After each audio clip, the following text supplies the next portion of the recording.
Hi open സ്കൂളിലേക്ക് ഏവർക്കും സ്വാഗതം. കേരള PSC നടത്താനിരിക്കുന്ന ഡയറ്റീഷ്യൻ ഗ്രേഡ് 2 എക്സാമിൻ്റെ ഹോം സയൻസിലെ ആദ്യത്തെ യൂണിറ്റിലെ ആദ്യത്തെ ടോപ്പിക്കാണ് മൈക്രോ ഓർഗാനിസംസ്. അപ്പം ഈ ഒരു ടോപ്പിക്കിൽ നമുക്ക് കവർ ചെയ്യാനുള്ളത് മൈക്രോ ഓർഗാനിസംസ്, അതിൻ്റെ ഇമ്പോർട്ടൻസ്, അതേപോലെ ജനറൽ ക്ലാസിഫിക്കേഷൻ എങ്ങനെയാണ് എന്ന് നമ്മൾ പഠിക്കുക, and study of morphological cultural characteristics and biochemical activities of bacteria. ഇത്രയാണ് നമുക്ക് ഈ ഒരു യൂണിറ്റിൽ നമുക്ക് കവർ ചെയ്യാൻ. ഈ യൂണിറ്റിന്റെ ഫസ്റ്റ് പോർഷൻ ആണ്. ഓക്കെ, ഈ യൂണിറ്റിൽ ഇനിയും ബാക്കി ടോപ്പിക്സ് ഉണ്ട്. അപ്പം ആദ്യത്തെ ടോപ്പിക് മൈക്രോ ഓർഗാനിസംസ് ഇത്രയും നമ്മൾ എടുത്ത് ഇത് ആണ് നമ്മൾ ഇന്ന് കവർ ചെയ്യുന്നത്. So let's go. ഇപ്പം മൈക്രോ ഓർഗാനിസംസിന്റെ ഡെഫിനിഷനും ഒരു ഓവർവ്യൂ എന്താണ് മൈക്രോ ഓർഗാനിസംസ് എന്നുള്ളത്. അപ്പം മൈക്രോ ഓർഗാനിസംസ് അല്ലെങ്കിൽ അതിനെ മൈക്രോബ്സ് എന്നും പറയും. മൈക്രോബ്സ്, ഓക്കെ, ഇവിടെ പറഞ്ഞിട്ടുണ്ട് മൈക്രോബ്സ്. ഇവിടെ പറഞ്ഞേക്കുന്നത് എന്താ? These are microscopic organisms invisible to the naked eye. Okay, അപ്പോൾ നമുക്ക് എന്താ പറയണ്ടേ, ഇത് വളരെ ചെറിയ ഓർഗാനിസംസ് ആണ്. നമുക്ക് നമ്മുടെ സാധാരണ കണ്ണിന് കാണാനായിട്ട് കഴിയില്ല എന്നുള്ളതാണ് invisible to the naked eye എന്നുള്ളത് കൊണ്ട് ഉദ്ദേശിക്കുന്നത്. അപ്പം ഈ ഓർഗാനിസംസ്, മൈക്രോ ഓർഗാനിസംസിനകത്ത് നമ്മൾ നോക്കുകയാണെന്നുണ്ടെങ്കിൽ അതിൽ ബാക്ടീരിയ ഉണ്ട്, വൈറസസ് ഉണ്ട്, ഫംഗായി ഉണ്ട്, പ്രോട്ടോസോവ ഉണ്ട്, ആൽഗെ ഉണ്ട്, അങ്ങനെ തുടങ്ങി ഒരുപാടധികം ഓർഗാനിസംസ് ഈ മൈക്രോ ഓർഗാനിസംസ് അല്ലെങ്കിൽ മൈക്രോബ്സിൽ ഉണ്ട് എന്നുള്ളത്. അപ്പം ഈ ടൈനി ആയിട്ടുള്ള ഈ കുഞ്ഞു ക്രീച്ചേഴ്സിന് അതിന് എവിടെ വേണമെങ്കിലും ജീവിക്കാം, അല്ലെങ്കിൽ ഒരുപാട് വ്യത്യസ്തമായ സ്ഥലങ്ങളിൽ ജീവിക്കാം എന്നുള്ളതാണ്. വളരെ ചൂട് ഉള്ള കാലാവസ്ഥയിൽ അവർക്ക് ജീവിക്കാനായിട്ട് കഴിയും. വോൾക്കാനോയിൽ പോലും ജീവിക്കാനായിട്ട് സാധിക്കും എന്നുള്ളതാണ്. അതേപോലെ വളരെ ഫ്രീസിങ് ആയിട്ടുള്ള ടെമ്പറേച്ചേഴ്സ് ഉള്ള ഗ്ലേഷ്യേഴ്സിലും അതിന് ജീവിക്കാനായിട്ട് സാധിക്കും എന്നുള്ളത്. ഓക്കെ, ഈ മൈക്രോ ഓർഗാനിസംസിന്റെ ആ ഒരു പ്രാധാന്യം നമ്മൾ നോക്കുകയാണെന്നുണ്ടെങ്കിൽ ഒരുപാടധികം നാച്ചുറൽ ആയിട്ടുള്ള പ്രോസസ്സസിൽ ഇത് നമ്മെ ഹെൽപ്പ് ചെയ്യും എന്നുള്ളതാണ്. ഫോർ എക്സാമ്പിൾ, നമ്മൾ റീസൈക്ലിങ്ങിന്റെ കാര്യം ഒന്ന് ആലോചിച്ച് നോക്കിയേ. ന്യൂട്രിയൻസിനെ റീസൈക്കിൾ ചെയ്യുന്നത് നമ്മുടെ എൻവയൺമെന്റിൽ അത് ഈ മൈക്രോ ഓർഗാനിസംസ് ഉള്ളതുകൊണ്ടാ. ചെടികളെ വളരാനായിട്ട് സഹായിക്കുന്നു. ആൻഡ് നമ്മുടെയൊക്കെ ശരീരങ്ങൾ, മനുഷ്യന്റെ ശരീരം, മൃഗങ്ങളുടെ ശരീരം ആയിരുന്നാലും അത് ഹെൽത്തി ആയിട്ടിരിക്കാൻ ഇത് സഹായിക്കുന്നു എന്നുള്ളതാണ്. ഇത് മാത്രമല്ല, they are useful in industries also. ഒരുപാടധികം ഇൻഡസ്ട്രീസിൽ നമുക്ക് മരുന്നുകൾ ഉണ്ടാക്കുന്നതിനും ബ്രെഡ് ഉണ്ടാക്കുന്നതിന്, ചീസ് ഉണ്ടാക്കുന്നത്, അപ്പം മരുന്നുകൾ, ഭക്ഷണ പദാർത്ഥങ്ങളൊക്കെ ഉണ്ടാക്കുന്നതിന് വളരെയധികം ഹെൽപ്ഫുൾ ആണ്. അപ്പൊ ഈ ടൈനി ആയിട്ടുള്ള മൈക്രോ ഓർഗാനിസംസിന്റെ സ്റ്റഡിക്കാണ് മൈക്രോബയോളജി എന്ന് ശരിക്കും നമ്മൾ പറയുന്നത്. ഈ ഒരു ഫീൽഡിനെയാണ് മൈക്രോബയോളജി എന്ന് പറയുന്നത്. അപ്പൊ ഈ ഫീൽഡിൽ ശരിക്കും പഠിക്കുന്നതെന്ന് പറഞ്ഞാൽ ഈ മൈക്രോബ്സിന്റെ സ്ട്രക്ചർ എങ്ങനെയാണെന്ന് പഠിക്കുന്നു, എങ്ങനെ ഈ മൈക്രോബ്സിന്റെ പ്രവർത്തനം, ഹൗ ദേ വർക്ക് എന്നുള്ളത്, ആൻഡ് അത് യൂസ്ഫുൾ ആയിട്ടുള്ളതാണോ ഹാംഫുൾ ആയിട്ടുള്ളതാണോ എന്നൊക്കെയുള്ളത് പഠിക്കുന്നത്. അപ്പോൾ ആദ്യമായിട്ട് ലോകത്ത് ഈ മൈക്രോ ഓർഗാനിസംസിനെ ഒബ്സർവ് ചെയ്ത വ്യക്തിയുടെ പേരാണ് ഇവിടെ ഈ കൊടുത്തേക്കുന്നത്. ഓക്കെ, ഡച്ച് ആണ്. സോ ആന്റണി ഫാൻ ലെeuwenhoek. ഏകദേശം അതുപോലെയാണ് ഈ ഒരു പേര് നമ്മൾ ആ ഒരു ഡച്ച് ആക്സെന്റിൽ പ്രൊനൗൺസ് ചെയ്യാനായിട്ട് നോക്കിയാൽ പ്രൊനൗൺസ് ചെയ്യും. ഒരു 17-ാം നൂറ്റാണ്ടിലെ സയന്റിസ്റ്റും ഒരു ബിസിനസ്സുകാരനും ആയിരുന്നു ഈ ആന്റണി ഫാൻ ലെeuwenhoek എന്ന് പറയുന്ന ആ ഒരു വ്യക്തി. ഓക്കെ, അപ്പം അദ്ദേഹം ഒരു വളരെ സിമ്പിൾ ആയിട്ടുള്ള ഒരു മൈക്രോസ്കോപ്പ് ഉപയോഗിച്ചാണ് ഈ ടൈനി ഓർഗാനിസംസിനെ ആദ്യം കാണുന്നത്. അപ്പോൾ അദ്ദേഹം തന്നെയാണ് ആ ഒരു മൈക്രോസ്കോപ്പ് നിർമ്മിച്ചത്. ഓക്കെ, അപ്പം അദ്ദേഹത്തിന്റെ ഈ ഒരു ഡിസ്കവറിയാണ് നമ്മളെ ഇത്രമാത്രം പ്രാധാന്യമുള്ള ഈ മൈക്രോബ്സ് ഉണ്ട് എന്നും അത് എങ്ങനെയൊക്കെ മനുഷ്യന്റെ ജീവിതത്തിനെ സ്വാധീനിക്കാനും സാധിക്കും എന്നൊക്കെയുള്ളത് നമുക്ക് പഠിക്കാൻ കഴിഞ്ഞത് is all because of him. അദ്ദേഹത്തിന്റെ ആ ഒരു സെൽഫ് മെയ്ഡ് മൈക്രോസ്കോപ്പാണ് ശരിക്കും അദ്ദേഹം ഉപയോഗിച്ചിരുന്നത്. Okay, right. സോ ഇനി ലെറ്റ്സ് ലുക്ക് അറ്റ് ഒരു ഹിസ്റ്റോറിക്കൽ പെർസ്പെക്റ്റീവിൽ നമ്മളൊന്ന് നോക്കുകയാണെന്നുണ്ടെങ്കിൽ മൈക്രോ ഓർഗാനിസംസിനെ കുറിച്ചുള്ള ഒരു ഏർലി അണ്ടർസ്റ്റാൻഡിങ് നമുക്കൊന്ന് നോക്കുകയാണെന്നുണ്ടെങ്കിൽ, സോ ഹൗ ഇസ് ഇറ്റ് എന്നുള്ളത്. അപ്പൊ ഈ മൈക്രോ ബയോളജിയുടെ ഹിസ്റ്ററി നമ്മൾ നോക്കുകയാണെന്നുണ്ടെങ്കിൽ it goes back to ancient times. വളരെ പുരാതന കാലങ്ങൾ മുതലേ ഉണ്ട് എന്നുള്ളതാണ് ഇതിന്റെ ഒരു പഠനം. അപ്പോൾ ഒരുപക്ഷെ മനുഷ്യന് അതിനെ കാണാനോ കാണാൻ പോലും കഴിയുന്നതിന് മുന്നേ മനുഷ്യൻ അതിനെ കുറിച്ച് ചിന്തിക്കാനും അതിനെക്കുറിച്ച് പഠിക്കാനും തുടങ്ങിയിരുന്നു. അപ്പൊ കാണാനോ മനസ്സിലാക്കാനോ സാധിച്ചിരുന്നില്ല. പക്ഷേ അതിനെക്കുറിച്ചുള്ള പഠനങ്ങൾ പുരാതന കാലം മുതലേ തുടങ്ങി എന്ന് വേണമെങ്കിൽ നമുക്ക് പറയാം. വളരെ പ്രധാനപ്പെട്ട ഒരു റോളാണ് ഈ മൈക്രോബ്സിന് എന്താ പറയേണ്ടത് ഉണ്ടായിരുന്നത്. അത് ഒന്ന് ഡിസീസസ് ഉണ്ടാക്കുന്നതിനും and at the same time health മെച്ചപ്പെടുത്തുന്നതിനകത്തും ഇതിനൊരു നല്ല റോളുണ്ട് എന്നുള്ളത്. അപ്പോൾ അങ്ങനെ ഹ്യൂമൻ സൊസൈറ്റീസിനെ ഒരുപാടധികം സ്വാധീനിച്ചിരിക്കുന്നു ഈ മൈക്രോബ്സ് അല്ലെങ്കിൽ മൈക്രോ ഓർഗാനിസംസ് എന്നുള്ളത്. Okay, so look at this. ആദ്യത്തെ എപ്പിഡമിക്കും ആൻഡ് ഡിസീസിന്റെ ഒരു അണ്ടർസ്റ്റാൻഡിങ്ങും ഒക്കെ വരുന്ന ആ ഒരു സിറ്റുവേഷനെ കുറിച്ചാണ് ശരിക്കും നമ്മൾ ഇവിടെ ഈ പറയുന്നത്. അപ്പം ഫസ്റ്റ് നോൺ എപ്പിഡമിക് എന്ന് പറയുന്നത് ഒരുപാട് നാളുകൾക്ക് മുന്നെയാണ് അത് സംഭവിച്ചിട്ടുള്ളത്. ഒരുപക്ഷെ വേണമെങ്കിൽ നമുക്ക് പറയാം ഒരു പ്രീ ഹിസ്റ്റോറിക് ടൈമിൽ തന്നെയായിരുന്നു അത് സംഭവിച്ചിരുന്നത് എന്ന് വേണമെങ്കിൽ പറയാം. അപ്പം ഈ കേവിലൊക്കെ ജീവിക്കുന്ന ആൾക്കാരെ പോലെ അത് ഏർലി ഹ്യൂമൻ ബീങ്സ് ആയിരുന്നല്ലോ കേവ് മെൻ എന്ന് പറയുന്നത്. പലപ്പോഴും ദേ ബിക്കെയിം സിക്ക് from diseases spread through water. വെള്ളത്തിലൂടെ പകരുന്ന ഡിസീസസ് അവരെ ബാധിക്കാനായിട്ട് തുടങ്ങി എന്നുള്ളതാണ്. അപ്പം ആ ഒരു സമയത്ത് ശരിക്കും ആ ആൾക്കാർക്ക് യാതൊരു അറിവുമില്ലായിരുന്നു എന്താണ് ഈ ഒരു രോഗം അവർക്ക് വരാനുള്ള ആ ഒരു കാരണം എന്നുള്ളത് അവർക്ക് യാതൊരു അറിവുമില്ലായിരുന്നു. ആൻഡ് ലേറ്റർ പിന്നീട് ആ ഒരു അഗ്രികൾച്ചർ ഒക്കെ ഡെവലപ്പായി വന്നപ്പോഴത്തേക്ക് people actually started living in villages, പിന്നെ സിറ്റീസിൽ.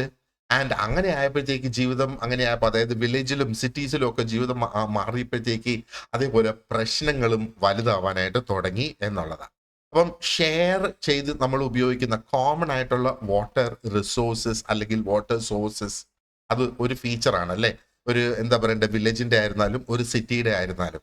അതേപോലെ വൃത്തിയില്ലാത്ത ഭക്ഷണം ആൻഡ് ഇംപ്രോപ്പർ ആയിട്ടുള്ള വേസ്റ്റ് ഡിസ്പോസൽ, ഇങ്ങനെയൊക്കെയുള്ള സംഗതികൾ ആയിരുന്നു ആ ഒരു സമയത്ത് അവരുടെ പ്രധാന പ്രശ്നങ്ങൾ. ഇന്നും അതൊക്കെ തന്നെ നമുക്ക് പ്രശ്നങ്ങൾ തന്നെയാണല്ലേ.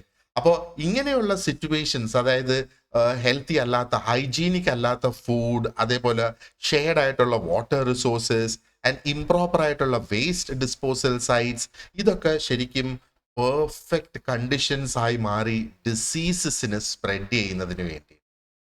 ഓക്കെ, അപ്പോൾ ഇതിനകത്ത് ഡിസീസസ് നമുക്കറിയാം, ഒത്തിരി അധികം ഡിസീസസ് വെള്ളത്തിലൂടെ പകരുന്നതുണ്ട്, ഇൻസെക്ട്സിലൂടെ പകരുന്നതുണ്ട്, ആൻഡ് ഫിസിക്കൽ കോണ്ടാക്റ്റിലൂടെ പകരുന്നതുമുണ്ട്. അതെല്ലാം ഇതിനകത്ത് പെടും എന്ന് വേണമെങ്കിൽ നമുക്ക് പറയാം. ഓക്കെ, ആൻഡ് ഇവിടെ ഒരു ക്ലിയർ ലാക്ക് ഓഫ് അണ്ടർസ്റ്റാൻഡിങ് ഉണ്ടായിരുന്നു എന്ന് വേണമെങ്കിൽ നമുക്ക് പറയാം ആ ഒരു കാലത്തിൽ. അപ്പോൾ ഒരുപക്ഷെ നമ്മൾ ചിന്തിച്ചു നോക്കുകയാണെന്നുണ്ടെങ്കിൽ ഡിസീസസ് ബിക്കെയിം മോർ കോമൺ അല്ലെ. അപ്പൊ ഈ ഒരു ജീവിത രീതി അന്നത്തെ ആ ഒരു പുരാതന കാലത്ത് മാറുകയും ചെയ്തു. എന്നാൽ അവര് അതിന് വേണ്ട ഒരു തയ്യാറെടുപ്പ് അല്ലെങ്കിൽ ഒരു അറിവ്, എങ്ങനെ ആ ഒരു ശുചിത്വമൊക്കെ മെയിൻറ്റെയിൻ ചെയ്യണമെന്ന് ഒരു അറിവില്ലായ്മ ആ ഒരു കാലഘട്ടത്തിൽ ഉണ്ടായിരുന്നു അല്ലെ. അപ്പൊ അങ്ങനെ വരുമ്പോഴത്തേക്ക് ഡിസീസസ് വളരെ കോമൺ ആയി. ആൾക്കാർക്ക് ഒരു ഐഡിയയും കിട്ടുന്നില്ല അതെങ്ങനെ സ്പ്രെഡായി, അതെങ്ങനെ വളർന്നു എന്നുള്ളത്. Now, by the 13th century, ആ ഒരു 13ാം നൂറ്റാണ്ടൊക്കെ ആയപ്പോഴത്തേക്ക് ആ ഒരു ഫിയർ ഓഫ് ഡിസീസ് എന്നുള്ളത് actually it led to the creation of leper colonies, leprosy. Okay, അപ്പോൾ ആ ഒരു ഫിയർ ഓഫ് ഡിസീസ്, അതായത് ഇത് പകരും, ലെപ്രസി അത് ഒരു ഭയങ്കര രോഗമായിരുന്നല്ലോ ആ ഒരു സമയത്ത്, ഇത് പകരും എന്നുള്ള ഭയത്തില് ലെപ്പർ കോളനീസ് ഉണ്ടായി. എന്ന് പറഞ്ഞാൽ ലെപ്രസി ബാധിച്ചു കഴിഞ്ഞാൽ ആ വ്യക്തികളെ ആ കോളനിയിൽ പോയി ജീവിച്ചോളണം എന്നുള്ളതാണ്. അപ്പോൾ there were places where people with leprosy ഒരു വളരെ സിവിയർ ആയിട്ടുള്ള ഡിസീസ് തന്നെയായിരുന്നു. നമുക്കറിയാം, it was caused by mycobacterium leprae. ഇതാണ് ലെപ്രസി കോസ് ചെയ്തിരുന്ന ആ ഒരു ബാക്ടീരിയത്തിന്റെ പേര്. അപ്പൊ ഇവരെ ഐസൊലേറ്റ് ചെയ്ത് വെച്ചിരുന്നു. അതായിരുന്നു അന്നത്തെ ആ ഒരു കണ്ടീഷൻ. ഇന്നും ഡിസീസ് വരുമ്പോൾ നമുക്ക് അതേ ഉള്ളു ചെയ്യാനായിട്ടല്ലേ. അല്ലെങ്കിൽ ഇതേപോലെ ഇപ്പൊ നമുക്കറിയാം, ആ ഒരു കോവിഡിന്റെ ആ ഒരു പാൻഡമിക് വന്നപ്പോഴത്തേക്ക് എന്താണ്, പണ്ട് ലെപ്പർ കോളനീസ് ഉണ്ടായിരുന്നെങ്കിൽ നമുക്ക് ഇന്നിപ്പം കോവിഡ് വന്നപ്പോഴത്തേക്ക് നമുക്ക് എന്താ പറയണ്ടേ, കോവിഡ് കോളനീസ് ഉണ്ടായിരുന്നു എന്ന് വേണമെങ്കിൽ നമുക്ക് പറയാം അല്ലെ. ഐസൊലേഷൻ തന്നെ അന്ന് ഫോളോ ചെയ്ത അതേ ഒരു മാർഗം. പക്ഷെ അന്ന് ഇല്ലാതിരുന്നത് ഇത് എങ്ങനെ വന്നു എന്നുള്ള ഒരു അറിവായിരുന്നു. ഇന്ന് നമുക്ക് ആ ഒരു അറിവുണ്ട്, പക്ഷെ അപ്പോഴും ഡിസീസ് സ്പ്രെഡ് ചെയ്തു എന്നുള്ളതാണ്. അപ്പോൾ ഈ ഒരു ലെപ്പർ കോളനികൾ ക്രിയേറ്റ് ചെയ്യുക എന്നുള്ളതായിരുന്നു ഒരു early attempt to stop diseases from spreading. അപ്പോഴും അതിന്റെ യഥാർത്ഥ കാരണം എന്തായിരുന്നു എന്നുള്ളത് ആൾക്കാർക്ക് യാതൊരു ഐഡിയയും ഇല്ലായിരുന്നു എന്നുള്ളത്. അപ്പൊ ഈ ഹിസ്റ്റോറിക്കൽ പേഴ്സ്പെക്റ്റീവില് ഈ പുരാതനമായ ഈ ഇവന്റ്സ് നമ്മൾ കാണുവാണെന്നുണ്ടെങ്കിൽ വി വിൽ അണ്ടർസ്റ്റാൻഡ് എങ്ങനെയാണ് ഈ ഒരു മൈക്രോ ഓർഗാനിസംസിന്റെ പ്രസൻസ് നമുക്കതിനെ കാണാൻ കഴിയില്ലെങ്കിൽ പോലും എത്ര സിഗ്നിഫിക്കൻ്റ് ആയിട്ട് അത് മനുഷ്യന്റെ ജീവിതത്തെ ബാധിക്കും എന്ന് നമുക്ക് അറിയാനായിട്ട് സാധിക്കുന്നു എന്നുള്ളതാണ്, അല്ലെ? ഒരു വളരെ സിഗ്നിഫിക്കൻ്റ് ആയിട്ടുള്ള ഒരു ഇൻസിഡന്റ് നമുക്കൊന്ന് ഡിസ്കസ് ചെയ്യാം. അതായത് ദ ബ്ലാക്ക് ഡെത്തും അതിന്റെ ആ ഒരു ഇമ്പാക്റ്റും. ഈ ബ്ലാക്ക് ഡെത്ത് എന്ന് പറയുന്നത് ആക്ച്വലി എന്താ പറയണ്ടേ, വളരെ ഡെവസ്റ്റേറ്റിംഗ് ആയിട്ടുള്ള, അല്ലെങ്കിൽ മനുഷ്യന്റെ ആ ഒരു ഹിസ്റ്ററിയിൽ ഏറ്റവും ഡെവസ്റ്റേറ്റിംഗ് ആയിട്ടുള്ള ഒരു ഇവന്റ് ആയിരുന്നു എന്ന് വേണമെങ്കിൽ നമുക്ക് പറയാം. ഇത് മൈക്രോ ഓർഗാനിസംസ് തന്നെയാണ് ഈ ഒരു ബ്ലാക്ക് ഡെത്ത് കോസ് ചെയ്തത്. അപ്പൊ ബ്ലാക്ക് ഡെത്ത് എന്ന് പറയുന്നത് ഒരു പ്ലേഗ് ആയിരുന്നു. ആൻഡ് ഈ ഒരു പ്ലേഗ് ശരിക്കും അത് യൂറോപ്പിനെ 14-ാം നൂറ്റാണ്ടിൽ ബാധിച്ചു എന്നുള്ളതാണ്. ബ്ലാക്ക് ഡെത്ത് ഇവിടെ 1348 എന്ന് പറയുന്നത്. അപ്പൊ 14-ാം നൂറ്റാണ്ടിൽ യൂറോപ്പിനെ അത് ബാധിച്ചു. അപ്പൊ ഈ ബ്ലാക്ക് ഡെത്ത് ആക്ച്വലി കോസ് ചെയ്തത് യെർസീനിയ പെസ്റ്റിസ് എന്ന് പറയുന്ന ബാക്ടീരിയമാണ് ഇത് കോസ് ചെയ്ത് എന്നുള്ളതാണ്. അപ്പൊ 1348 തുടങ്ങി വളരെ ക്വിക്കായിട്ട് സ്പ്രെഡ് ചെയ്ത് ഏകദേശം യൂറോപ്പിന്റെ ഒരു 1/3 മുഴുവനും മരിച്ച് നശിച്ചു എന്നുള്ളത് തന്നെയാണ്. അപ്പോ ഇവിടെയും പുവർ ആയിട്ടുള്ള hygiene, lack of medical knowledge, അതൊക്കെ ആയിരുന്നു ശരിക്കും ഈ ഒരു ഡിസീസ് സ്പ്രെഡ് ചെയ്യാനായിട്ടുണ്ടായ കാരണങ്ങൾ എന്ന് വേണമെങ്കിൽ നമുക്ക് പറയാം. അപ്പോൾ ഇവിടെ ഞാൻ ഡെവസ്റ്റേറ്റിംഗ് ആയിട്ടുള്ള എഫക്ട്സ് ഇതിനുണ്ടായിരുന്നു എന്ന് പറഞ്ഞാൽ വളരെ ഇമെൻസ് ആയിട്ടുള്ളത്. എൻറ്റയർ ആയിട്ടുള്ള ടൗൺസ് അങ്ങ് ഡിസപ്പിയർ ചെയ്ത് എന്ന് വേണമെങ്കിൽ നമുക്ക് പറയാം. മെനി ടൗൺസ് വേ വൈപ്ഡ് ഔട്ട് എന്നുള്ളതാണ്. ആൻഡ് സർവൈവേഴ്സ് ഉണ്ടായിരുന്നത് എന്താ പറയേണ്ടത്, അവരുടെ അന്നേരത്തെ ഏക പണി എന്ന് പറയുന്നത് ഡെഡ് ബോഡീസ് മാനേജ് ചെയ്യുക എന്നുള്ള ഒരു തരത്തിലേക്ക് മാറി. സൊസൈറ്റി, എക്കോണമി ഒക്കെ ആകെ കൊളാപ്സ് ചെയ്തു എന്നുള്ളതാണ്. അപ്പൊ ആ ഒരു സോഷ്യൽ സിസ്റ്റം, ആ ഒരു economic system, all this broke down എന്നുള്ളതാണ്. ഓക്കെ. ആൻഡ് ചില പുരാതനമായിട്ടുള്ള എംപയേഴ്സ് വരെ ഡിക്ലൈൻ ചെയ്യാനായിട്ട് തുടങ്ങി ബിക്കോസ് ഓഫ് ദിസ്. വളരെ മാസീവ് ആയിട്ടുള്ള ലോസ് ഓഫ് ലൈഫ്. ഒരു 20 മില്യണിൽ പരം ആൾക്കാർ മരിച്ചു എന്നാണ് ആ ഒരു ഹിസ്റ്ററി സൂചിപ്പിക്കുന്നത്. And this is one of the deadliest pandemic in history എന്നുള്ളതാണ്. ഓക്കെ. അപ്പൊ ഈ ബ്ലാക്ക് ഡെത്തിൽ നിന്ന് നമ്മൾ പഠിക്കേണ്ടത് എന്താണ്? ഈവൻ മൈക്രോസ്കോപ്പിക് ഓർഗാനിസംസ് അതിനും മനുഷ്യന്റെ ജീവിതത്തിൽ വളരെയധികം ഒരു ഇമ്പാക്റ്റ് ക്രിയേറ്റ് ചെയ്യാനായിട്ട് കഴിയും. മൈക്രോസ്കോപ്പിക് ഓർഗാനിസംസ് എന്ന് നമ്മൾ പറയുമ്പോഴത്തേക്ക് ഈ എന്താ പറയേണ്ടത്, മൈക്രോബ്സിനെ തന്നെയാണ് നമ്മൾ പറയുന്നത്. നമുക്ക് കാണാൻ പോലും കഴിയില്ല എന്നുള്ളതാണ്. പക്ഷേ അത് മനുഷ്യന്റെ ജീവിതത്തെ ഭയങ്കരമായിട്ട് അതിന് സ്വാധീനിക്കാനായിട്ട് സാധിക്കും. So this was an important moment in history, leading people to start thinking about how the disease spread. ആൾക്കാർ പിന്നീട് ചിന്തിക്കാനായിട്ട് തുടങ്ങി, പിന്നീട് അതിനെക്കുറിച്ച് പഠിച്ച് മനസ്സിലാക്കാനായിട്ട് തുടങ്ങി. ആ ഒരു ക്ലെൻലിനെസ് ഒരു പ്രശ്നമാണ് എന്ന്, ആ ഒരു ലാക്ക് ഓഫ് ഹൈജീൻ ഒരു പ്രോബ്ലമാണ് എന്ന് ആൾക്കാർ തിരിച്ചറിയാനായിട്ട് തുടങ്ങി. അങ്ങനെയാണ് ക്ലെൻലിനെസ്സിന് പ്രാധാന്യം വരാൻ തുടങ്ങിയതെന്ന് വേണമെങ്കിൽ നമുക്ക് പറയാം. പിന്നെ കാലം പോയതനുസരിച്ച് എന്താ പറയണ്ടേ, ഒത്തിരിയധികം റിസർച്ച് നടന്നു, ഒത്തിരിയധികം സയന്റിസ്റ്റ് ഇതിന്റെ പിന്നിൽ പ്രവർത്തിച്ച്, and we started to understand what these infectious diseases are, and അതിനെ ഫൈറ്റ് ചെയ്യാനായിട്ട് നമ്മൾ സ്റ്റാർട്ട് ചെയ്തു എന്ന് വേണമെങ്കിൽ നമുക്ക് പറയാം. Okay, right. So now let's actually ഇതാണ് ഞാനിപ്പോൾ ഈ പറഞ്ഞത്. ആ ഒരു ടേണിംഗ് പോയിന്റ് എന്ന് പറയുന്നത് അണ്ടർസ്റ്റുഡ് ദ നീഡ്, അല്ലെങ്കിൽ ആ ഒരു സമയത്ത് understood disease transmission and sanitation. അങ്ങനെയാണ് സയന്റിസ്റ്റ് എന്താ പറയേണ്ടത്, അവരുടെ ചിന്തകൾ തുടങ്ങി, അവർ പ്രവർത്തനം തുടങ്ങിയത്. ആ ഒരു പോയിന്റാണ് ഇപ്പൊ നിങ്ങൾ ഈ ഒരു സ്ക്രീനിൽ കാണുന്നത്. ഓക്കെ, മൈക്രോ ഓർഗാനിസംസിന്റെ പ്രാധാന്യം എന്താണ് എന്ന് നമുക്ക് നോക്കാം. അപ്പൊ മൈക്രോ ഓർഗാനിസംസ് ഇപ്പൊ തന്നെ നമുക്കറിയാം അത് എന്തുമാത്രം സ്ട്രോങ് ആണ്, അപ്പൊ എന്തുമാത്രം ഇമ്പോർട്ടന്റ് ആണ് എന്നുള്ളത്, അല്ലെ? ഇത് വളരെ ടൈനി ആയിട്ടുള്ളത് തന്നെയാണ്, പക്ഷേ മനുഷ്യ ജീവിതത്തിൽ വളരെ എസെൻഷ്യൽ ആയിട്ടുള്ള റോൾ ഇതിനുണ്ട് in supporting life on earth. എർത്തിലെ ലൈഫിനെ സപ്പോർട്ട് ചെയ്യുന്നതിനും ഈ മൈക്രോ ഓർഗാനിസംസ് നമുക്ക് വേണം എന്നുള്ളതാണ്. അപ്പൊ ഏറ്റവും പ്രധാനമായിട്ടുള്ള ഒരു സംഗതി എന്ന് പറയുന്നത് നാച്ചുറൽ ആയിട്ട് നടക്കുന്ന പ്രോസസ്സസിലൊക്കെ എന്താ പറയേണ്ടത്, ഈ മൈക്രോ ഓർഗാനിസംസിന് വളരെയധികം ഒരു റോൾ ഉണ്ട്. ഈ മൈക്രോ ഓർഗാനിസംസ് ഇല്ലാതെ life as we know it, നമുക്ക് ഇന്നറിയാവുന്ന ആ ഒരു രീതിയിൽ ജീവൻ ഒരു പക്ഷേ നിലനിൽക്കില്ലായിരുന്നു ഈ ഭൂമിയിൽ എന്നുള്ളതാണ്. അപ്പൊ ഈ മൈക്രോ ഓർഗാനിസംസിന്റെ കോൺട്രിബ്യൂഷൻസ് എന്ന് പറയുന്നത് നമ്മുടെ എൻവയൺമെന്റിന് വേണ്ടിയിട്ട് വളരെയധികം വൈറ്റൽ ആണ് എന്നുള്ളത്. അതേപോലെ ഹ്യൂമൻ ഹെൽത്തിന്, അതേപോലെ ഇൻഡസ്ട്രീസിന് ഒക്കെ. ഇനി let's look at what are their key roles എന്നുള്ളത് നമുക്ക് നോക്കാം. ഇപ്പം ഒന്ന് നമ്മൾ നോക്കുകയാണെന്നുണ്ടെങ്കിൽ ഇൻ നേച്ചർ നമ്മൾ നോക്കുകയാണെന്നുണ്ടെങ്കിൽ റീസൈക്ലിങ്ങിന് അല്ലേ, micro organisms actually decompose organic matter and at the same time ആ ഒരു ന്യൂട്രിയൻസിനെ റീസൈക്കിൾ ചെയ്യുന്നു എന്നുള്ളതാണ് നമ്മൾ ഇതിൽ നിന്ന് കാണുന്നത് അല്ലേ. അപ്പോൾ അവര് nitrogen, phosphorus and carbon for plant growth അത് റിലീസ് ചെയ്യുന്നത് മൈക്രോ ഓർഗാനിസംസ് മുഖാന്തരമാണ്. അതേപോലെ അവർ എക്കോളജിക്കൽ ബാലൻസ് മെയിൻറ്റെയിൻ ചെയ്യുന്നു and they also support the food webs എന്നുള്ളതാണ്. ഓക്കെ, അപ്പോൾ അതേപോലെ നമ്മൾ ഇൻഡസ്ട്രിയൽ ആപ്ലിക്കേഷൻസ് വളരെയധികം കൂടുതലാണ് ഇതിനകത്ത്. ഫാർമസ്യൂട്ടിക്കൽസിൽ നോക്ക്, ആന്റിബയോട്ടിക്സ് ഉണ്ടാക്കണമെങ്കിൽ അഗെയിൻ ദാറ്റ് ഇസ് ഫ്രം ആ പെൻസിലിൻ ഫോർ എക്സാമ്പിൾ നമ്മൾ നോക്കുകയാണെങ്കിൽ it is from Penicillium species അല്ലെ. അതേപോലെ വാക്സിൻസ് ഒക്കെ ഡെവലപ്പ് ചെയ്യുന്നത് മൈക്രോ ഓർഗാനിസംസിൽ നിന്ന് തന്നെ. ആൻഡ് മൈക്രോ ഓർഗാനിസംസിന്റെ മറ്റൊരു ഇൻഡസ്ട്രി ആപ്ലിക്കേഷൻ ആണ് എൻസൈംസ് ആൻഡ് ബയോഫ്യൂവൽസ് ആയിട്ടുള്ളത്. So micro organisms produce industrial enzymes like amylase, lipase, ഇതൊക്കെ അതിന് പ്രൊഡ്യൂസ് ചെയ്യാനായിട്ട് സാധിക്കുന്നു. ആൻഡ് ഫെർമെന്റേഷൻ പ്രോസസ്, ഫെർമെന്റേഷൻ എന്ന് പറയുന്നത് മൈക്രോ ഓർഗാനിസംസ് ഇല്ലെങ്കിൽ ഫെർമെന്റേഷൻ നടക്കില്ല എന്നുള്ളത് തന്നെയാണ്. ഇനി ഫുഡ് ആൻഡ് ബിവറേജസിൽ നമ്മൾ നോക്ക്, മൈക്രോബിയൽ ഫെർമെന്റേഷൻ ഉള്ളത് കൊണ്ടല്ലേ നമുക്ക് ചീസ് ഉണ്ടാകുന്നത്, യോഗേർട്ട് ഉണ്ടാകുന്നത്, ബിയർ, ബ്രെഡ്, വൈൻ, ഇതൊക്കെ ഉണ്ടാകുന്നത് നമുക്ക് എന്താ പറയേണ്ടത്, ഈ ഒരു ഒരു ഒരു ഒരു ഫെർമെന്റേഷൻ ഉള്ളത് കൊണ്ട് തന്നെയാണ്. ഇല്ലെങ്കിൽ അത് നടക്കില്ലായിരുന്നു എന്ന് വേണമെങ്കിൽ നമുക്ക് പറയാം അല്ലെ. അതേപോലെ let's move forward and see എൻവയൺമെന്റിൽ അതിന്റെ ആ ഒരു പ്രാധാന്യം നോക്കിയേ. ബയോ റെമഡിയേഷൻ എന്ന് നമ്മൾ പറയുന്നത്. So they can clean pollutants. For example oil spills ഉണ്ടായാൽ അല്ലെങ്കിൽ ഹെവി ആയിട്ടുള്ള മെറ്റൽസ് ഫ്രോം ദി എൻവയൺമെന്റ്, അതിനെ ക്ലീൻ ചെയ്യാനായിട്ട് ഇതിനെ എന്താ പറയേണ്ടത്, അതാണ് ആ ബയോ റെമഡിയേഷൻ എന്ന് നമ്മൾ ഇവിടെ ഈ പറയുന്നത്.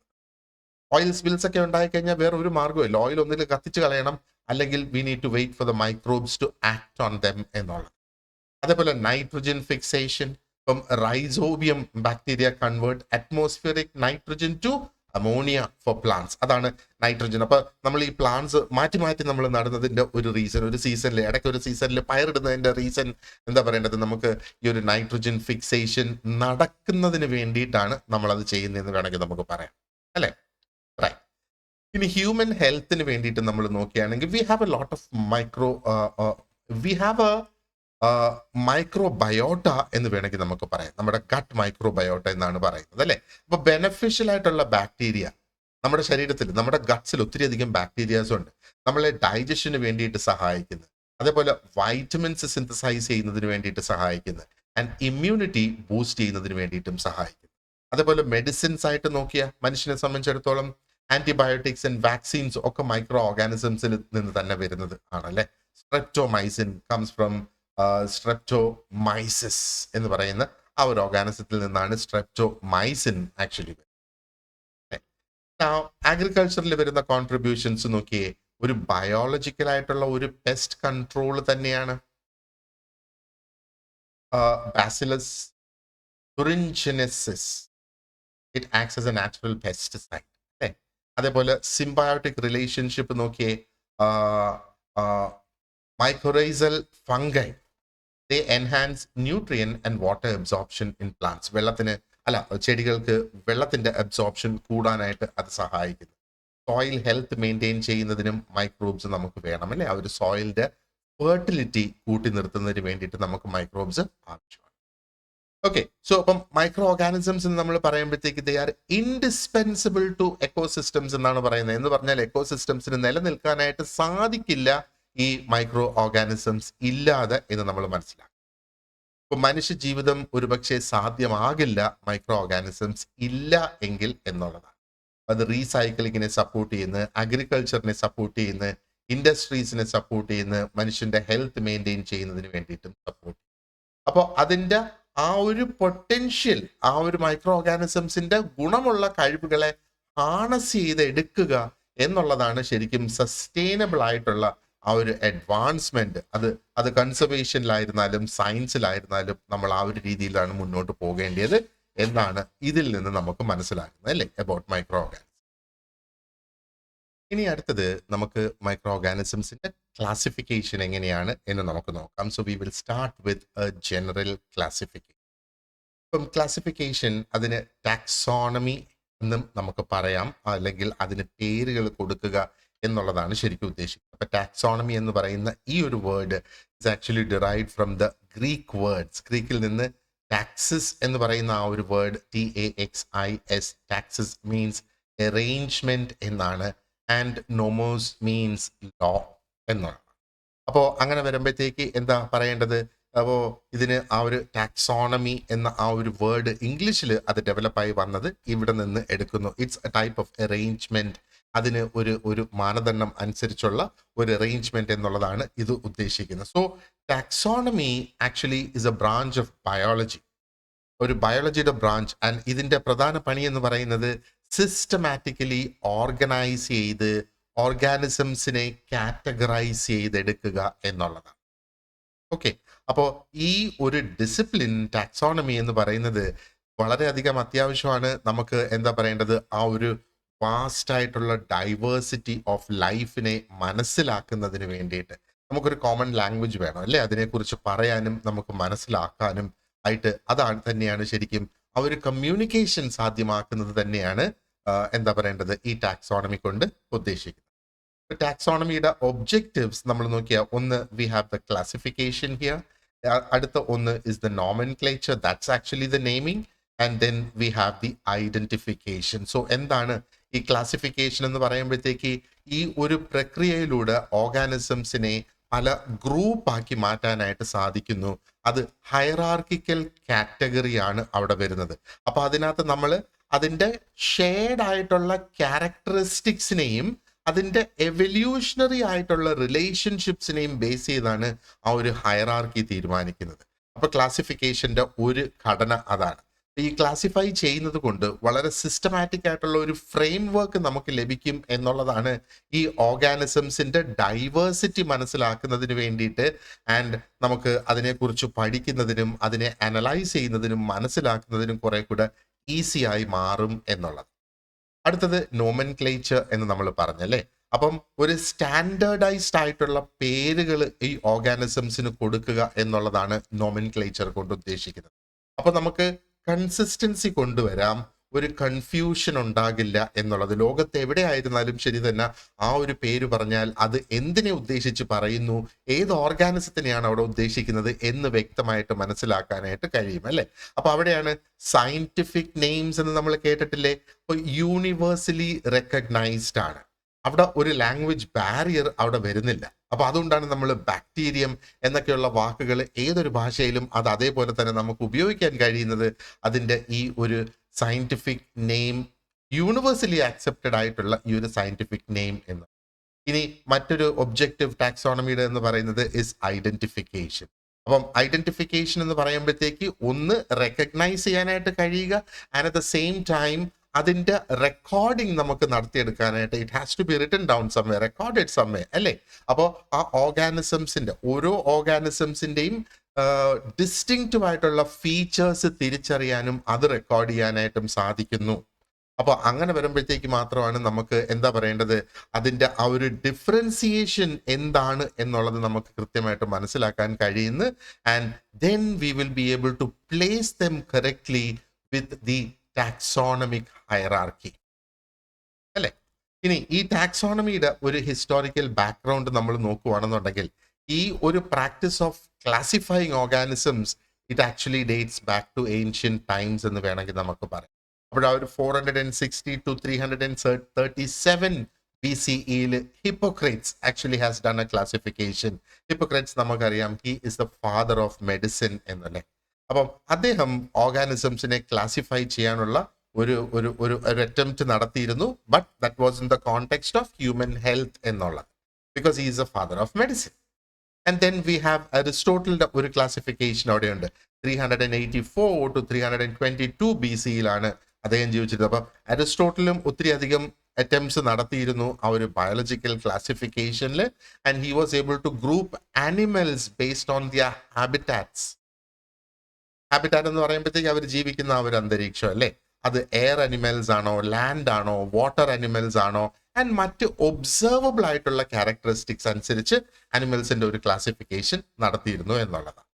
ഇതൊക്കെ നടന്നിട്ടുണ്ടെങ്കിലും വളരെ സിസ്റ്റമാറ്റിക് ആയിട്ട് ആൻഡ് സയന്റിഫിക് ആയിട്ടുള്ള ഒരു അപ്രോച്ച് ഈ ടാക്സോണമിയിൽ വന്നത് 18th സെഞ്ചുറിയിലാണ്. Okay, so let us see. Who is the father of modern taxonomy എന്ന് ചോദിക്കുകയാണെങ്കിൽ we have the answer here.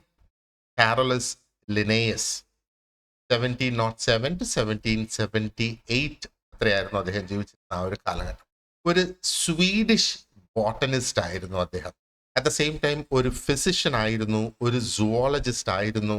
And he is definitely celebrated as the father of modern taxonomy. അപ്പം അദ്ദേഹത്തിന്റെ വളരെ പ്രശസ്തമായ ആ ഒരു വർക്ക് 18th സെഞ്ചുറിയിൽ അദ്ദേഹം ചെയ്തത് ആക്ച്വലി ഒരു എന്താ പറയേണ്ടത്, ആ ഒരു ക്ലാസിഫിക്കേഷൻ ഓഫ് ലിവിങ് ഓർഗാനിസംസിന്റെ ഒരു ഫോർമലൈസേഷൻ നടന്നു. And he gave us a systematic and universally accepted framework. ആ ഒരു ഫ്രെയിംവർക്ക് തന്നെയാണ് ഇന്നും ഒരു പക്ഷേ നമ്മൾ ബയോളജിക്കൽ സയൻസസിൽ we continue to use this എന്ന് വേണമെങ്കിൽ നമുക്ക് പറയാം. അപ്പോൾ അദ്ദേഹത്തിന്റെ വളരെ നമുക്ക് പറയാം റെവല്യൂഷണറി ആയിട്ടുള്ള ഒരു കോൺട്രിബ്യൂഷൻ ആണ് ഈ ബൈനോമിയൽ നോമൻക്ലേച്ചർ. അതാണ് അദ്ദേഹം ഇൻട്രൊഡ്യൂസ് ചെയ്തത്, ബൈനോമൽ നോമൻക്ലേച്ചർ. ഈ ബൈനോമൽ എന്ന് നമ്മൾ പറയുന്നത് അതിനകത്ത് 2 പാർട്സ് ഉണ്ട് എന്നുള്ളത് കൊണ്ടാണ്.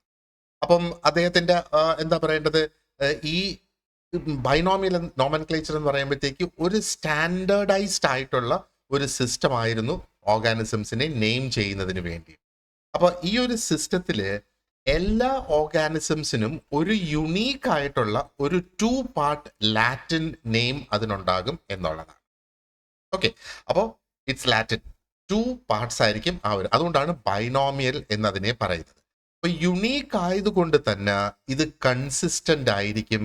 ആൻഡ് ആ ഒരു സയന്റിഫിക് കമ്മ്യൂണിക്കേഷനിൽ വളരെയധികം ക്ലാരിറ്റി തരുന്ന ഒന്നാണ് ഈ ബൈനോമിയൽ നോമൻക്ലേച്ചർ എന്ന് പറയുന്നത്. അപ്പോൾ അതിന്റെ പ്രധാന ഫീച്ചേഴ്സ് നമ്മൾ നോക്കുകയാണെന്നുണ്ടെങ്കിൽ അത് 2 പാർട്സ് ആണ് അതിന്റെ പേരിനുള്ളത്. അപ്പോൾ ഓരോ ഓർഗാനിസംസിനും എന്താ പറയേണ്ടത്, ഒരു പേര് കൊടുക്കുന്നു കൺസിസ്റ്റിംഗ് ഓഫ് 2 കമ്പോണൻസ്. അപ്പൊ ഈ 2 കമ്പോണൻസ് അതിനകത്ത് എന്ന് പറയുന്ന ആദ്യത്തെ ഒന്ന് is the genus and the second one is the species. അപ്പൊ ഈ ജനസ് എന്ന് പറയുന്നത് it represents the broader group to which the organism belongs. ആ ഒരു ഓർഗാനിസം ഏത് ഗ്രൂപ്പിൽ വരുന്നോ അതിന്റെ ഒരു ലാർജർ ഗ്രൂപ്പാണത്. ആൻഡ് സ്പീഷീസ് എന്ന് പറയുമ്പോഴത്തേക്ക് അതാണ് ആ ഒരു യുണീക്ക് ഐഡന്റിറ്റി ആ ഒരു ഓർഗാനിസത്തിന് കൊടുക്കുന്നത് വിതിൻ ദാറ്റ് ജീനസ്. ആ ഒരു ജനസിന്റെ ഉള്ളില് അതിന് ഒരു യുണീക്ക് ആയിട്ടുള്ള ഒരു ഐഡന്റിറ്റി അവിടെ കൊടുക്കുന്നു എന്നുള്ളതാണ് ആ ഒരു സ്പീഷീസ് കൊണ്ട് ശരിക്കും അവിടെ ഉദ്ദേശിക്കുന്നത്. അപ്പോൾ അതിന്റെ ആ ഒരു റൂൾ, ആ ഒരു ഫോർമാറ്റിന്റെ റൂൾ നോക്കുകയാണെങ്കിൽ ജനസ് എന്ന് പറയുന്ന ആ name is always capitalised and അത് ഇറ്റാലിക്സിലായിരിക്കും. എഴുതുമ്പം അത് ഇറ്റാലിക്സിലുമാണ് and at the same time it is capitalised ആ ഒരു ജനസ്. ആൻഡ് സ്പീഷീസ് എപ്പോഴും is written in lower case and അതും ഇറ്റാലിസൈസ്ഡ് ആണ്, ഇൻ ഇറ്റാലിക്സിലാണ് അത് എഴുതുക എന്നുള്ളത്. ഓക്കെ, അപ്പം ഐ തിങ്ക് നേരത്തെ ഞാൻ പറഞ്ഞ് ആ ഒരു ജനസ് എപ്പോഴും ക്യാപിറ്റലൈസ്ഡ് ആയിരിക്കണം. ജനസിന്റെ ഫസ്റ്റ് ആൽഫബറ്റ് ആണ് ക്യാപിറ്റലൈസ്ഡ് ആയിട്ട് വരുന്നത്. ഫോർ എക്സാമ്പിൾ ഇവിടെ എഷ്രിയ കോളി ഇവിടെ കൊടുത്തിട്ടുണ്ട്, ദിസ് ഇസ് എ ബാക്ടീരിയം അല്ലെ. അപ്പൊ നോക്ക്, അതിന്റെ ഇ, അതായത് ആ ഒരു ജനസ് നെയിം അതിന്റെ ഫസ്റ്റ് ആൽഫബറ്റ് എപ്പോഴും ക്യാപിറ്റലൈസ്ഡ് ആയിരിക്കണം. ഇനി നമ്മൾ ഫോർ എക്സാമ്പിൾ നമ്മൾ ഈ കോളായി അല്ലെങ്കിൽ കോളി എന്ന് മാത്രം എഴുതുകയാണെന്ന് വിചാരിക്കുക, സ്പീഷീസ് നെയിം മാത്രം ഉപയോഗിക്കുകയാണ്, അപ്പോഴും അത് സ്മോൾ ലെറ്റേഴ്സിൽ തന്നെ ആയിരിക്കണം അത് ഉപയോഗിക്കേണ്ടത്. ആൻഡ് ആ ഒരു ഇറ്റാലിക്സിലാണ് അത് വരേണ്ടത് എന്നുള്ളത്. ഓക്കെ, അപ്പൊ നമുക്കറിയാം ഇപ്പൊ നമ്മള് ഇംഗ്ലീഷ് ഗ്രാമറിന്റെ റൂൾ അനുസരിച്ച് ഒരു പേര് എന്ന് പറയുമ്പോഴത്തേക്ക് അത് എവിടെ എഴുതിയിരുന്നാലും അതിന്റെ ഫസ്റ്റ് ആൽഫബറ്റ് ക്യാപിറ്റൽ ആയിരിക്കണം എന്നുള്ളത്. പക്ഷെ ഇവിടെ വരുമ്പോഴത്തേക്ക് അങ്ങനെയല്ല, അതിന്റെ ആ ഒരു ജനസ് നെയിമിന്റെ ഫസ്റ്റ് ആൽഫബറ്റ് എപ്പോഴും ക്യാപിറ്റൽ ആയിരിക്കും ആൻഡ് അതിൻ്റെ ആ ഒരു സ്പീഷീസ് നെയിം എപ്പോഴും സ്മോൾ ലെറ്റേഴ്സിലായിരിക്കും എഴുതുക. ആ ഒരു സ്പീഷീസ് നെയിം അത് മാത്രമാണ് നമ്മൾ എവിടെയെങ്കിലും ഉപയോഗിക്കുന്നതെങ്കിലും അതെപ്പോഴും സ്മോൾ ലെറ്റേഴ്സിൽ തന്നെ ആയിരിക്കും എന്നുള്ളത്. അപ്പോൾ ഇവിടെ ഈ എഷേറിയ എന്ന് പറയുന്നത് ഇസ് ദ ജനസ് അല്ലേ. അപ്പോൾ എന്താ പറയേണ്ടത്, ആ ഒരു ജനസിൽ ഒരുപാടധികം റിലേറ്റഡ് ആയിട്ടുള്ള ബാക്ടീരിയൽ സ്പീഷീസ് അവിടെ വരും. ലെറ്റ്സ് സേ അതിന്റെ ആ ഒരു നമ്മൾ കുടുംബ പേരെന്ന് പറയുന്ന ഏകദേശം ആ ഒരു രീതിയിൽ വേണമെങ്കിൽ നമുക്ക് താരതമ്യപ്പെടും. അപ്പം ആ ഒരു ഗ്രൂപ്പിൽ പെടുന്ന ഒരുപാടധികം എന്താ പറയണ്ട ബാക്ടീരിയൽ സ്പീഷീസിൽ ഒന്നാണ് ഈ കോളി അല്ലെങ്കിൽ കോളായി എന്ന് പറയുന്നത്. ആ ഒരു സ്പെസിഫിക് ആയിട്ടുള്ള സ്പീഷീസ് അതിന്റെ ഡിസ്റ്റിങ്ക്റ്റീവ് ആയിട്ടുള്ള ഫീച്ചേഴ്സ് ആയിരിക്കും. അല്ലെങ്കിൽ അതിന്റെ characteristics will be different when compared to the other species in the same genus. ഈ എഷറിയ കോളായി എന്ന് നമ്മൾ പറയുന്നതാണ് ഈ കോളായി എന്ന് നമ്മൾ പറയുന്നത്. ഈ ഡയറിയ ഒക്കെ കോസ് ചെയ്യുന്ന ആ ഒരു ബാക്ടീരിയ ആണത്. അതേപോലെ എഷറിയ ആൽബർട്ടായി എന്ന് പറയുന്ന മറ്റൊരു സ്പീഷീസ് ഉണ്ട്. അത് ഒരു മനുഷ്യനിലും ബേർഡ്സിലും ഒക്കെ ഒരു പാത്തജൻ ആണത്. And then we have Escherichia fergusonii എന്ന് പറയുന്നത് it is found in animal intestines എന്നുള്ളതാണ്. ദെൻ എഷുറായി ഹെർമനായി അതുണ്ട്. That's again it's found in human വൂണ്ടിലും ബ്ലഡ് സാമ്പിൾസിലും ഒക്കെ അത് കാണാൻ സാധ്യതയുള്ളതാണ്. പിന്നെ എഷറിയ വൾനറിസ് ഉണ്ട്. Again, that is also found in wounds associated with soft tissue, infections. And then we have also Escherichia blattae. അപ്പോൾ നോക്ക്, കോളായി ഉണ്ട്, ബ്ലാറ്റേ ഉണ്ട്, വൾനറിസ് ഉണ്ട്, ഹെർമനായി ഉണ്ട്. ഇതെല്ലാം ഡിഫറെന്റ് സ്പീഷീസ് ആണ്. പക്ഷേ എവറിത്തിങ് കംസ് അണ്ടർ ദി എന്താ പറയേണ്ടത് ജനസ് എഷുറായി. ഓക്കെ, അങ്ങനെയാണ് ആ ഒരു 2 പാർട്ട് നെയിം അവിടെ ശരിക്കും വരുന്നത് എന്നുള്ളത്. Now we will look at എങ്ങനെയാണ് ആ ഒരു ഹയറാർക്കിക്കൽ ഓർഗനൈസേഷൻ ടാക്സോണമിയിൽ വരുന്നത് എന്നുള്ളത്. അപ്പോൾ ഇൻ അഡിഷൻ ടു നെയിമിംഗ്, ഒന്ന് ഈ ഒരു എന്താ പറയേണ്ടത് 2 പാർട്ട് നെയിമിംഗ് അല്ലെങ്കിൽ ബൈനോമിയൽ നോമൻക്ലേച്ചർ കൊടുക്കുന്നതിന് പുറമേ ലെനേസ് തന്നെ എസ്റ്റാബ്ലിഷ് ചെയ്തെടുത്ത ഒന്നാണ് ആ ഒരു hierarchical structure of classifying organisms. അപ്പൊ ഈ ഹയറാർക്കിക്കൽ സിസ്റ്റം എന്ന് നമ്മൾ അല്ലെങ്കിൽ ആ ഒരു ഹയറാർക്കിക്കൽ സ്ട്രക്ചർ എന്ന് പറയുമ്പോഴത്തേക്ക് ഓർഗാനിസംസ് അല്ലെങ്കിൽ ലിവിങ് ബീയിങ്സിനെ എന്താ പറയേണ്ടത് ഒരു പ്രോഗ്രസീവ്ലി സ്പെസിഫിക് കാറ്റഗറീസ് ആയിട്ട് അതിനെ കാറ്റഗറൈസ് ചെയ്തിരിക്കുക, അല്ലെങ്കിൽ അതിനെ ആ ഒരു രീതിയിൽ ഓർഗനൈസ് ചെയ്തിരിക്കുകയാണ്. അപ്പോൾ ഒരു തരത്തിൽ നമുക്ക് പറയാം ആ ഒരു ജനറൽ ഗ്രൂപ്പിങ്ങിൽ തുടങ്ങി ഇൻഡിവിജ്വൽ സ്പീഷീസിലേക്ക് പോകുന്നു. അതാണ് അതിന്റെ ആ ഒരു ഹയറാർക്കിക്കൽ ലെവൽ കൊണ്ട് നമ്മൾ ഉദ്ദേശിക്കുന്നത്. ആ ഒരു ഹയറാർക്കിക്കൽ ലെവൽ അല്ലെങ്കിൽ ആ ഒരു ക്ലാസിഫിക്കേഷൻ ഈ രീതിയിൽ പോകുന്നു. It starts with the kingdom, then phylum, പിന്നെ class, order, family, genus, species. അപ്പോൾ ആ ഒരു ജനസും സ്പീഷീസും ലാസ്റ്റാണ് ശരിക്കും അവിടെ വരുന്നത് അല്ലേ. അവിടെയാണ് നമ്മുടെ ഈ ഒരു ബൈനോമിയൽ നോമൻക്ലേച്ചർ ശരിക്കും അവിടെ വരുന്നത്. So what is the kingdom? Kingdom എന്ന് പറയുന്നത് is the broadest category of grouping organism. Okay, അപ്പോൾ ഫണ്ടമെന്റൽ ആയിട്ടുള്ള സിമിലാരിറ്റീസ് മാത്രമാണ് ഈ കിങ്ഡത്തിൽ നമുക്ക് കാണാനായിട്ട് കഴിയുക എന്നുള്ളത്. ഫോർ എക്സാമ്പിൾ, അനിമൽ കിങ്ഡം ഉണ്ട്. അനിമൽ കിങ്ഡം എന്ന് പറയുമ്പോഴത്തേക്ക് എല്ലാ മൾട്ടി സെല്ലുലാർ ഓർഗാനിസംസും അവിടെ വരുന്നുണ്ട് അല്ലേ. അപ്പോൾ and they are heterotrophic and they lack cell walls. അങ്ങനെയുള്ള ആ കുറച്ച് കോമൺ ഫീച്ചേഴ്സ് എടുത്തിട്ട് വരുന്നതാണ് ഈ കിങ്ഡം എന്നുള്ളത് കൊണ്ട് ഉദ്ദേശിക്കുന്നത്. അനിമൽ കിങ്ഡംസിന് പുറമെ മറ്റ് അനേകം കിങ്ഡംസ് ഉണ്ട്. നമുക്ക് പറയാം പ്രോകാരിയോട്സിന്റെ കിങ്ഡം മൊണേറ. ഇപ്പം അത് യൂണിസെല്ലുലാർ ആയിട്ടുള്ള ഓർഗാനിസംസ് ആണ് അല്ലെ. അതിന് ന്യൂക്ലിയസ് ഇല്ല, അല്ലെങ്കിൽ ആ ഒരു മെംബ്രെയിൻ ബൗണ്ട് ഓർഗനൽസ് എന്ന് വേണമെങ്കിൽ നമുക്ക് പറയാം. അതിന് there is no nucleus or a membrane bound organelles. അപ്പൊ അതിന്റെ സെൽ വാൾസ് എന്ന് പറയുന്നത് typically made up of peptidoglycan ബാക്ടീരിയയിൽ. അപ്പോൾ ബേസിക്കലി യൂണിസെല്ലുലാർ ഓർഗാനിസംസ് എന്നുള്ളത് നമ്മൾ മനസ്സിലാക്കുക. ബാക്ടീരിയ, ആർക്കെ, ഇതൊക്കെ എന്താ പറയേണ്ടത് ഇതിന്റെ എക്സാമ്പിൾസ് ആണ്. ഇനി മറ്റൊന്ന് കിങ്ഡം പ്രൊട്ടിസ്റ്റ എന്ന് പറയുന്ന സിമ്പിൾ യൂകാരിയോട്സിനുള്ളത് അല്ലേ. അപ്പം മോസ്റ്റ്ലി യൂണിസെല്ലുലാർ ആണ്, എന്നാൽ ചില മൾട്ടി സെല്ലുലാറും വരും എന്നുള്ളതാണ് ഈ ഒരു യൂകാരിയോട്ടിക് ഓർഗാനിസംസിനെ നോക്കുമ്പോഴത്തേക്ക്. അപ്പോൾ ഒന്നുകിൽ they could be autotrophic like algae, അല്ലെങ്കിൽ ഹെട്രോട്രോപ്പിക് ആകാം, ലൈക്ക് പ്രോട്ടോസോവ. അപ്പൊ ഇത് എന്താ പറയേണ്ടത്, ബോത്ത് പ്ലാന്റ് ലൈക്ക് ഫീച്ചേഴ്സും ഉണ്ട്, ആനിമൽ ലൈക്ക് ഫീച്ചേഴ്സും ഇതിനകത്ത് വരും. ആൽഗെ, പ്രോട്ടോസോവ, സ്ലൈം മോൾസ്, ഇതൊക്കെ ഇതിന്റെ എക്സാമ്പിൾസ് ആണ്. Then we have the kingdom fungi or the kingdom fungi എന്നൊക്കെ പറയാം. കിങ്ഡം ഫംഗൈ എന്ന് പറയാം. മോസ്റ്റ്ലി മൾട്ടി സെല്ലുലർ ആണ്, ഈസ്റ്റ് ഒഴികെ. And they have a cell wall made up of chitin or chitin. Okay, അപ്പൊ ഹെട്രോസ്കോപ്പിക് ഓർഗാനിസംസ് ആണ്. And they obtain nutrients absorption ആണ് ചെയ്യുന്നത്, ന്യൂട്രിയൻസ് അബ്സോർബ് ചെയ്യുകയാണ് ചെയ്യുന്നത്. അപ്പോൾ ഇത് അവർ പ്രധാനമായിട്ട് അവരുടെ ഫംഗ്ഷൻ നോക്കുകയാണെങ്കിൽ they act as decomposers, organic മാറ്ററിനെ ബ്രേക്ക് ഡൗൺ ചെയ്യുന്നു എന്ന് പറയാം. എക്സാമ്പിൾസ് ലൈക്ക് മഷ്റൂംസ് ഉണ്ട്, ഈസ്റ്റ് ഉണ്ട്, മോൾഡ്സ് ഇതിനകത്ത് വരും. പെൻസിലിൻ അതിൻ്റെ ഒരു എക്സാമ്പിൾ ആണ്, ഒരു മോൾഡിന്റെ. Then we have the kingdom Plantae, അത് പ്ലാന്റ്സിൻ്റെത്.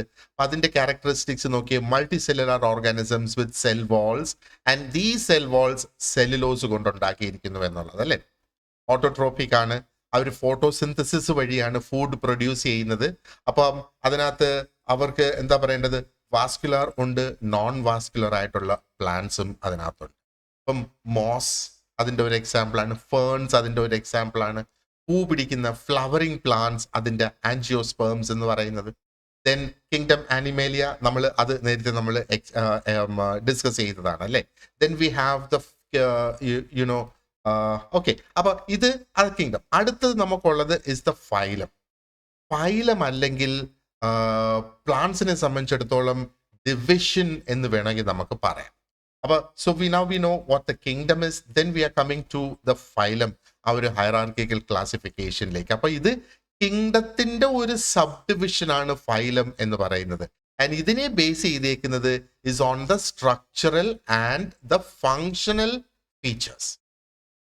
ഓക്കെ, അപ്പം നമ്മൾ യുനോ വേർട്ടിബ്രേറ്റ്സിന്റെ കാര്യം നോക്ക്, അതൊരു എക്സാമ്പിൾ ആണ്. ഈ ഒരു എന്താ പറയണ്ടേ, ഫൈലത്തിന്റെ ഒരു എക്സാമ്പിൾ ആണ്, which is under the animal kingdom. Then we have the class. അപ്പൊ ക്ലാസ് എന്ന് പറയുമ്പോഴത്തേക്ക് it groups organisms within the phylum. ഫൈലത്തിന്റെ ഒരു സബ് സെക്ഷൻ ആണ് ക്ലാസ് എന്ന് വേണമെങ്കിൽ നമുക്ക് പറയാം. ഫോർ എക്സാമ്പിൾ മാമൽസ്, മാമേലിയ എന്നാണ് അതിന്റെ ആ ഒരു ക്ലാസ്സിനെ പറയുന്നത്. So it comes in the phylum which is called കോഡേറ്റ. കോഡേറ്റ എന്ന് പറയുന്ന ആ ഒരു ഫൈലത്തിന്റെ ഉള്ളിലാണ് അത് വരുന്നത്. Then we have the order. Order എന്ന് പറയുന്നത് എഗെയിൻ ആ ക്ലാസിന്റെ ഫെർദർ ഡിവിഷൻ ആണ്, കുറെ കൂടെ സ്പെസിഫിക് ആയിട്ടുള്ള ട്രേറ്റ്സ് അനുസരിച്ചുള്ള ഒരു ഡിവിഷൻ ആണ് അവിടെ വരിക. For example Carnivora. കാർണിവോറ എന്ന് പറയുമ്പോഴത്തേക്ക് മീറ്റ് ഈറ്റിംഗ് മാമൽസ് അല്ലേ. ആ മാമേലിയ എന്ന ക്ലാസിന്റെ ഉള്ളിൽ വരുന്ന ഒരു സബ് ഡിവിഷൻ ആണ്. Then there is the family. Family എന്ന് പറയുമ്പോഴത്തേക്ക് ഗ്രൂപ്പ്സ് റിലേറ്റഡ് ജനറ ആണ് ഈ ഫാമിലി എന്ന് പറയുന്നത്. For example Felidae. ഫെലിഡേ എന്ന് പറയുന്നത് കാറ്റ്സ് ആണ്. And they come under the order Carnivora അല്ലേ. And then we have the genus. Genus എന്ന് പറയുന്നത് നമ്മൾ ഓൾറെഡി ഡിസ്കസ് ചെയ്തതാണ്, group of species that are closely related and ഒരു കോമൺ ആൻസിസ്റ്ററിൽ നിന്നായിരിക്കും അത് വരിക. അതിനെയാണ് ജനസ് എന്ന് പറയുന്നത്. ഫോർ എക്സാമ്പിൾ പാന്തേറ നമ്മൾ നോക്കിയേ, അതിനകത്ത് ലയൺസ് ഉണ്ട്. അപ്പൊ ലയൺസ്, പാന്തേറ, ലിയോ എന്നാണ് അതിനെ പറയുന്നത്. ടൈഗേഴ്സ് ഉണ്ട്, പാന്തേറ ടൈഗ്രസ് എന്നാണ് അതിനെ പറയുന്നത്. ആൻഡ് ലെപ്പേർഡ്സ് ഉണ്ട്, പാന്തേറ പാർഡസ് അല്ലെങ്കിൽ പാർഡസ് എന്ന് അതിനെ പറയുന്നത്. And then comes the last part which is the species. അപ്പൊ സ്പീഷീസ് എന്ന് പറയുന്നതാണ് ഏറ്റവും സ്പെസിഫിക് ആയിട്ടുള്ള ഒരു ലെവൽ. അപ്പം അത് ആ ഒരു ഇൻഡിവിജ്വൽ ഓർഗാനിസം, അതിന്റെ ഒരു പ്രത്യേകത എന്ന് പറയുന്നത് ആ ഒരു സ്പീഷീസിൽ പെട്ടതിന് they are capable of interbreeding എന്നുള്ളതാണ്. നേരത്തെ പറഞ്ഞതുപോലെ ഫോർ എക്സാമ്പിൾ ടൈഗർ. അപ്പോൾ പാന്തേറ ടൈഗ്രസ് എന്ന് നമ്മൾ പറയുമ്പോഴത്തേക്ക് that is A species they capable of breeding with one another എന്നുള്ളത് അല്ലേ. അപ്പോൾ ഈ ഒരു ലിനയൻ ടാക്സോണമിയുടെ ഒരു സവിശേഷതകൾ നമ്മൾ നോക്കുകയാണെന്നുണ്ടെങ്കിൽ, ഒന്ന് ഒരു സയന്റിഫിക് കൺസിസ്റ്റൻസി അവിടെ വരുന്നത് അല്ലേ. Look at the binomial nomenclature. അതിന് ഒരു യൂണിവേഴ്സലി റെക്കഗ്നൈസ്ഡ് ആയിട്ടുള്ള ഒരു നെയിമിംഗ് കൺവെൻഷൻ ആണ്. അപ്പോൾ ഒരു തരത്തിലുള്ള ഒരു കൺഫ്യൂഷനും അവിടെ വരില്ല, അല്ലെങ്കിൽ ആ ഒരു ലോക്കൽ നെയിം കൊണ്ടുണ്ടാകുന്ന എന്താ പറയേണ്ട ആ ഒരു കൺഫ്യൂഷൻ ഇവിടെ ഒഴിവായി കിട്ടും എന്നുള്ളതാണ്. ആൻഡ് മറ്റൊരു സവിശേഷത ഈ ഒരു നോമൻക്ലേച്ചറിന്റെ നമ്മൾ നോക്കുകയാണെന്നുണ്ടെങ്കിൽ it becomes the foundation four modern biology എന്നുള്ളതാണ്. അപ്പോൾ ഈ ലിനയൻ ടാക്സോണമി നമ്മൾ പറഞ്ഞാൽ it has laid the ground work for later developments in evolutionary biology. And enhanced ആയിട്ടുള്ള കമ്മ്യൂണിക്കേഷൻ ഇവിടെ പോസിബിൾ ആകുന്നു എന്ന് പറയാം. ഈ ഒരു ഹൈറാർക്കിക്കൽ സ്ട്രക്ചർ ഉള്ളത് കൊണ്ട് സയന്റിസ്റ്റ്, ലോകത്ത് എവിടെയുള്ള സയന്റിസ്റ്റ് ആയിരുന്നാലും ശരി തന്നെ, they are able to organize and communicate biological information very effectively എന്നുള്ളതാണ്. അപ്പോൾ അദ്ദേഹത്തിന്റെ ലെഗസിയെ കുറിച്ച് പറയാനാണെന്നുണ്ടെങ്കിൽ ഈ ലിനയൻ സിസ്റ്റം ഇന്നും എന്താ പറയേണ്ടത്, ബയോളജിക്കൽ സയൻസസിന്റെ കോർണർ സ്റ്റോൺ, മൂലക്കല്ല് തന്നെയാണ്. ഓക്കെ, ഇപ്പം മോഡേൺ ടാക്സോണമിയുടെ കാര്യം നമ്മൾ പറയുവാണെന്നുണ്ടെങ്കിൽ അതിനകത്ത് മോളിക്കുലാർ ഡേറ്റയും അതിന്റെ എവല്യൂഷണറി റിലേഷൻഷിപ്സും കൂടെ ഇൻക്ലൂഡ് ചെയ്തുകൊണ്ട് തന്നെയാണ് മോഡേൺ ടാക്സോണമി വരുന്നത്. അതാണ് നമുക്ക് അടുത്തത് ഡിസ്കസ് ചെയ്യാനുള്ളത്. ഇപ്പം ലെനേസിന്റെ ആ ഒരു പ്രിൻസിപ്പിൾ ഉണ്ടല്ലോ, ബൈനോമിയൽ നോമൻക്ലേച്ചർ, അതേപോലെ ഈ ഹൈറാർക്കിക്കൽ ഓർഗനൈസേഷൻ എന്ന് പറയുന്നത് it still is an integral part of study and of life എന്നുള്ളതാണ്. അപ്പൊ അദ്ദേഹത്തിന്റെ ഈ വർക്ക് ടാക്സോണമിയെ റെവല്യൂഷനൈസ് ചെയ്തു എന്ന് മാത്രമല്ല, it inspired generations of scientist അല്ലെ, വീണ്ടും എക്സ്പ്ലോർ ചെയ്ത് ആ ഒരു നാച്ചുറൽ വേൾഡിനെ മനസ്സിലാക്കുന്നതിന് വേണ്ടിയിട്ട് അദ്ദേഹത്തിന്റെ വർക്ക് ഒത്തിരി അധികം സഹായകരം ആയി എന്നുള്ളത്. ഓക്കെ, സോ ഈ ഒരു പാർട്ട് നമുക്ക് ഇവിടെ വൈൻഡപ്പ് ചെയ്യാം. അടുത്തത് നമുക്കിനി ആ ഒരു മോഡേൺ അപ്രോച്ചസ് ടു ക്ലാസിഫിക്കേഷൻ ആണ് നോക്കാനുള്ളത്. We will see that in the next part of the video. അപ്പൊ ഈ ഒരു പാർട്ടിൽ നമ്മൾ ഇതുവരെ കവർ ചെയ്തത്, വി കവേർഡ് മൈക്രോ ഓർഗാനിസംസ് എന്താണെന്നുള്ളത് നമ്മൾ നോക്കി, ആൻഡ് മൈക്രോ ഓർഗാനിസംസിന്റെ പ്രാധാന്യം, അതിന്റെ ഇമ്പോർട്ടൻസ് എന്താണെന്ന് നോക്കി.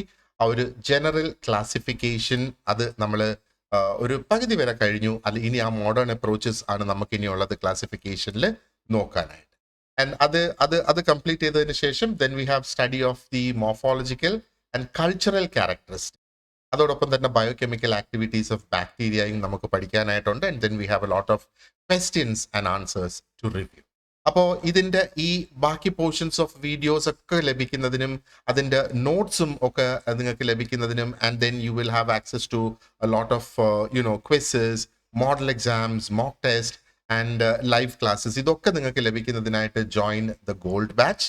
അപ്പോൾ ഗോൾഡ് ബാച്ചിൽ ജോയിൻ ചെയ്യുന്നതിനുള്ള ഫോമിന്റെ ലിങ്ക് ഞാൻ ഡിസ്ക്രിപ്ഷൻ ബോക്സിൽ കൊടുത്തിട്ടുണ്ടാകും. Or you can directly contact me on my mobile. ഞാൻ എൻ്റെ മൊബൈൽ നമ്പറും കൂടെ ഡിസ്ക്രിപ്ഷൻ ബോക്സിൽ കൊടുത്തിട്ടുണ്ട്. Okay, so thank you very much for watching this part, and you have a great day. Wish you all the very best. Thank you.